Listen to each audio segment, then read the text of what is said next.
ഇനി Copa America വാർത്തകൾ.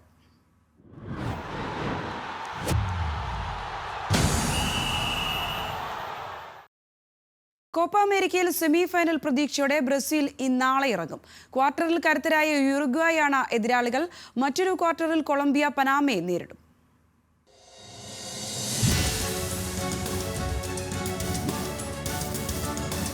Copa America ക്വാർട്ടറിൽ ഹെവി വെയ്റ്റ് പോരാട്ടം. 9 തവണ ചാമ്പ്യന്മാരായ ബ്രസീലും 15 കിരീടത്തിന്റെ പകിട്ടുള്ള യുറുഗ്വായും നേർക്കുനേർ. പെരുമയേറെ പറയാനുണ്ടെങ്കിലും ബ്രസീലിന് നിലനിൽപ്പിന്റെ പോരാട്ടം. തിരിച്ചുവരവിനൊരുങ്ങുന്ന കാനറികൾക്ക് കോപ്പ കിരീടമില്ലാതെ മടങ്ങാനാകില്ല. എന്നാൽ സസ്പെൻഷൻ കാരണം സൂപ്പർ താരം വിനീഷ്യസ് ജൂനിയർ കളിക്കാത്തത് ടീമിന് തിരിച്ചടി.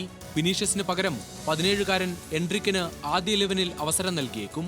പക്വേറ്റ, റോഡ്രിഗോ, റഫീഞ്ഞ, മാർക്കിന്യോസ്, ഒപ്പം ഗോൾവല കാക്കാൻ അലിസൺ ബെക്കറും. ഏത് മോശം കാലത്തും കാനറി പടയ്ക്ക് കരുത്തു ചോരില്ല.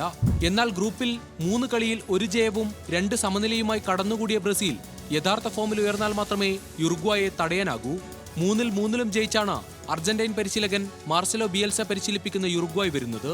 3 കളിയിൽ 9 ഗോളടിച്ച യുറുഗ്വായ് പോസ്റ്റിൽ എതിരാളികൾ ഗോളെത്തിച്ചത് ഒരേയൊരു തവണ മാത്രം. 2011-ൽ കിരീടം നേടിയതിനു ശേഷം നടന്ന 4 ടൂർണമെന്റിലും സെമിയിലെത്താനായിട്ടില്ല യുറുഗ്വായ്ക്ക്. എന്നാൽ അവസാനം ബ്രസീലുമായി ഏറ്റുമുട്ടിയ ലോകകപ്പ് യോഗ്യതാ പോരിൽ ജയിക്കാനായത് യുറുഗ്വായ്ക്ക് ആത്മവിശ്വാസം നൽകും.